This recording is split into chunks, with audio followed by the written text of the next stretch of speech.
February 15, 2024, News Report 1. On February 15, 2024, Bloomberg reported that the U.S. financial products provider, Direction, launched a leveraged exchange-traded fund for emerging markets last week. The fund does not include any Chinese stocks.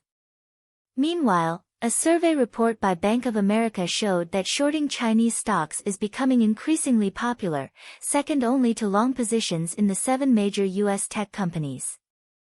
With the crisis in China's real estate market and the career prospects of young people shrinking, U.S. investors' interest in China has disappeared.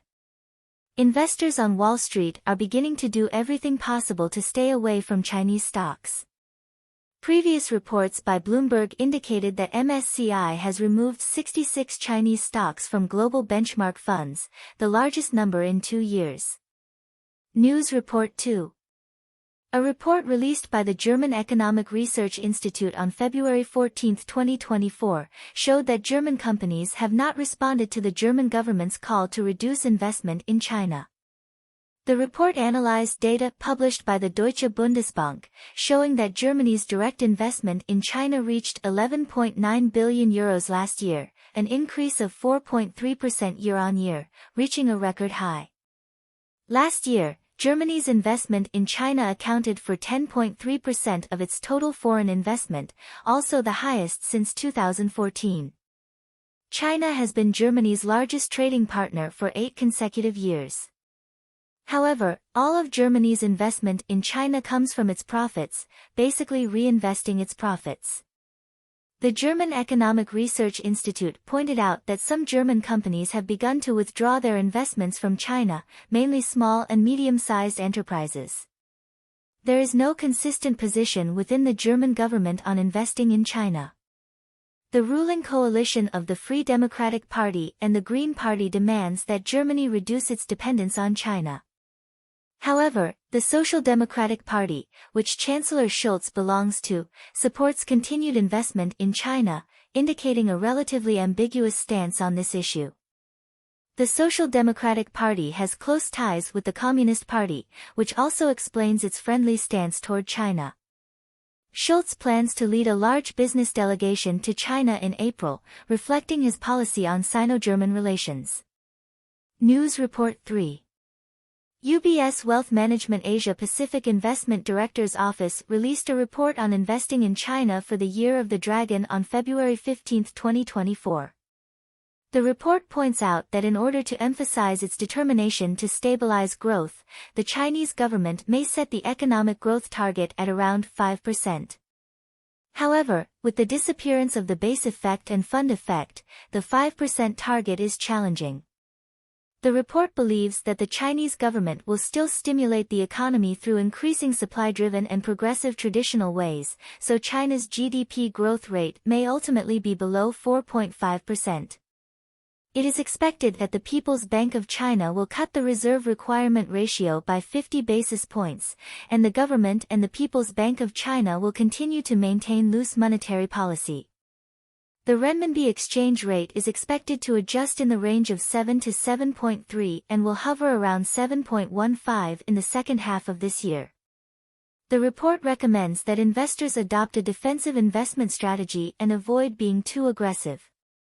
Overall, the report's tone is relatively calm, and the content is basically what other research reports have discussed. News Report 4. Agence France-Presse reported that Germany has surpassed Japan to become the world's third largest economy, while Japan has dropped to fourth place. Data released by the Japanese government on February 15 showed that last year, Japan's real economic growth rate was 1.9%, while nominal growth was 5.7%. Calculated by nominal growth rate, Japan's GDP is $4.2 trillion, lower than Germany's $4.5 trillion. Nominal GDP is calculated based on market prices in the current year. Basically, Japan's nominal economic growth of 5.7% surpassed China for the first time, but the amount lags behind Germany. UBS chief economist Kurzbo said that Germany's GDP surpassing Japan is mainly due to the sharp depreciation of the yen against the dollar, rather than the actual economic growth of Germany surpassing Japan. The yen depreciated against the dollar by more than 18% from 2022 to 2023, with a 7% decline in 2023 alone. This is mainly due to the negative interest rate level maintained by the Bank of Japan. Additionally, data released by the Japanese government on February 15 showed that Japan's GDP fell by 0.4% year-on-year and 0.1% quarter-on-quarter in the fourth quarter, entering a technical recession for 2 consecutive quarters. Personal consumption fell by 0.2% quarter-on-quarter, corporate equipment investment fell by 0.1% quarter-on-quarter, and residential investment fell by 1%, while goods and services exports rose by 2.6%. Overall, despite the technical recession in Japan's economy, the stock market is at a record high, exports are growing, and personal consumption is increasing. Therefore, from this perspective, the claim that Japan's economy has entered a technical recession may be inaccurate. News Report 5. Korean Central News Agency reported that North Korea launched a Untitled new type of ground-to-ship missile on February 14, flying over the eastern waters of the East Sea and hitting the target successfully after 23 minutes. The Untitled missile is modeled after the Russian Kh-35 Uranus anti-ship missile and has been upgraded, with an estimated range of 200 kilometers. North Korean leader Kim Jong-un personally watched the launch and stated that he would deploy ground-to-ship missiles in frontier areas to suppress and crush attempts by enemy navies. He also ordered to strengthen the defense posture north of the Yalu River and Baekryong Island, as South Korean warships often patrol in the waters near the inter-Korean boundary, posing a threat to the Untitled. The South Korean Ministry of National Defense stated that U.S. House Intelligence Committee Chairman Turner stated at a meeting at the U.S. Department of Defense on February 3 that he would adhere to the northern boundary. News Report 6. On February 14, Chairman Turner of the U.S. House Intelligence Committee issued a statement stating that the United States faces a serious national security threat. Although Turner's statement was very vague, sources familiar with the intelligence revealed that Turner referred to the national security threat as Russia's development of Skynet anti-satellite nuclear weapons, which could pose a significant threat to American satellites by attacking them with nuclear weapons. Turner requested President Biden to declassify information so that Congress, the government, and U.S. allies can openly discuss how to deal with the threat of Russia developing space nuclear weapons. Speaker of the House Johnson stated that they are working to resolve this issue, and the public need not panic. White House National Security Advisor Sullivan stated that he will hold a briefing with congressional leaders, government intelligence agencies, and defense professionals on February 15 to discuss Russia's development of space nuclear weapons. Additionally, Russian state-owned television aired an interview with Russian President Putin on February 14. When asked who would be more favorable to Russia as U.S. president, current President Biden or former President Trump, Putin stated that Biden's election would be more favorable to Russia because Biden has more experience and is a predictable traditional politician. News Report 7. The Financial Times reported that the U.S. law firm, Ropes & Gray, has decided to prohibit its Hong Kong employees from accessing the firm's international database starting this month and will establish a Greater China database to separate Chinese and Hong Kong data from international data. The reason for this decision is to prevent Hong Kong police from accessing international clients' data if the Hong Kong office is searched. Ropes & Gray is the world's second-largest law firm with offices in 31 cities worldwide. China amended its anti-spy law last July, and Ropes & Gray closed its Shanghai office in August last year, leaving only the Beijing office in China. Currently, the Hong Kong government is conducting a public consultation on the legislation of Article 23 of the Basic Law. Article 23 legislation stipulates that national secrets not only involve national defense and diplomacy, but also involve Hong Kong's economy, society, and Sino-Hong Kong relations, covering almost everything. Foreign banks, hedge funds, and private research institutions are very concerned about the Article 23 legislation, believing that it may restrict normal corporate behavior in the past regarding network and data operations, possibly turning into theft and leakage of national secrets. Commentator Wu Zixin pointed out that Ropes and Gray's practical actions view Hong Kong as an ordinary city in China and believe that Hong Kong has lost its value of existence under one country, two systems. News Report 8. Kyodo News reported that Japanese Prime Minister Fumio Kishida will visit South Korea on March 20 and hold talks with South Korean President Yoon Suk-yeol. This is part of the shuttle diplomacy between Japan and South Korea. Kishida visited South Korea last May and will make his second visit in less than a year.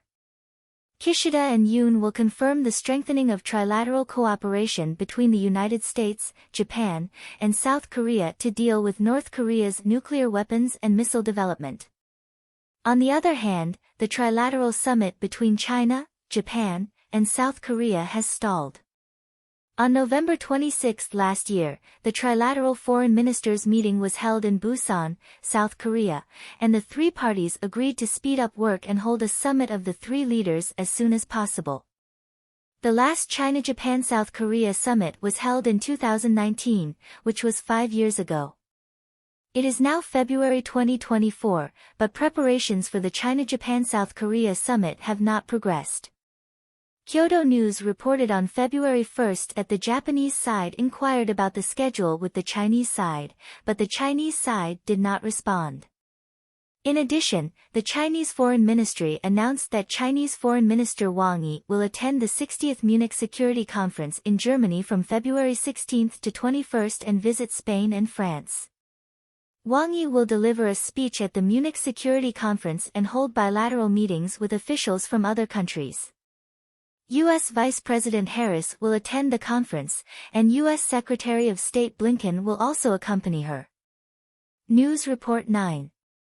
The Super Bowl final of the National Football League was held in Las Vegas, Nevada, on February 11, where the Kansas City Chiefs from Missouri defeated the San Francisco 49ers to win the championship.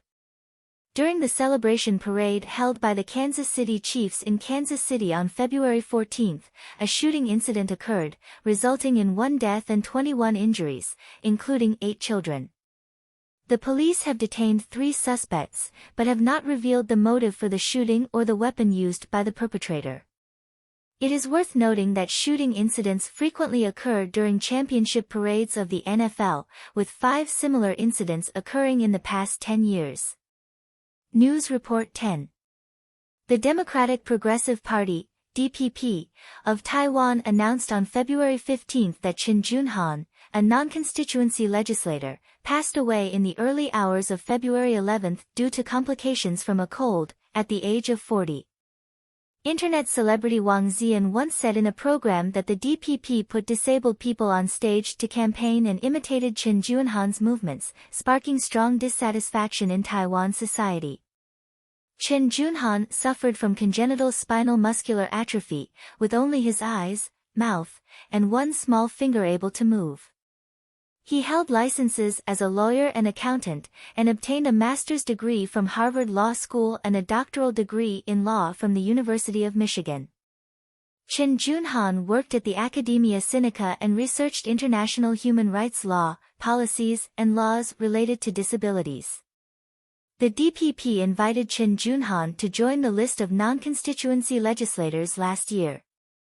On the night of January 11, Chen Junhan sued the parent companies of TikTok, Instagram, Facebook, Snapchat, and YouTube, accusing these social media of harming the mental health of teenagers in New York City.